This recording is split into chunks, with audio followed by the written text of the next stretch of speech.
bahawa pelbagai spesies ikan akan ditawarkan berdasarkan permintaan setempat dengan harga yang lebih rendah berbanding harga pasaran semasa, sekaligus membantu mengurangkan kos sehari hidup rakyat. Ini nak menghadapi Chinese New Year, nak menghadapi bulan Ramadan, nak menghadapi hari-hari Aidilfitri dan perayaan-perayaan lain.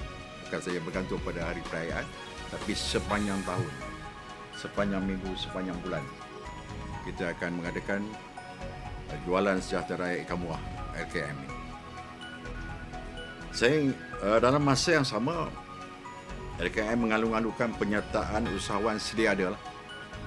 Rakan dari agensi yang di bawah portfolio saya dan usahawan baru untuk bersama-sama menyertai program ini. Bukan saja di negeri Perak, malah di luar negeri Perak.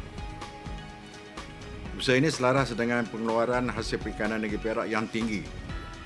Alhamdulillah, kita rasa syukur kepada Allah SWT kerana negeri Perak merupakan pengeluaran hasil perikanan yang tertinggi dalam negara kita. Di samping mengukuhkan rantaian bekalan serta keterjaminan makan negara. Jadi amat bersesuaian lah kalau kerajaan negeri Perak, kerajaan Malaysia Madani memberikan sebaik yang mungkin kepada rakyat, memulangkan hasil tangkapan yang tinggi itu dengan harga yang berpatutan kepada rakyat.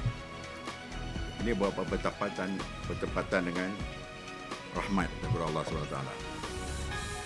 Jadi orang ramai dan pihak yang berminat boleh mendapatkan maklumat lanjut dengan menghubungi Cik Izzati Nurina binti Muhammad Bulian di talian 011 1488 8124 atau Encik Ahmad Aizuddin bin Ahmad Mustafa di talian 012 917 7219.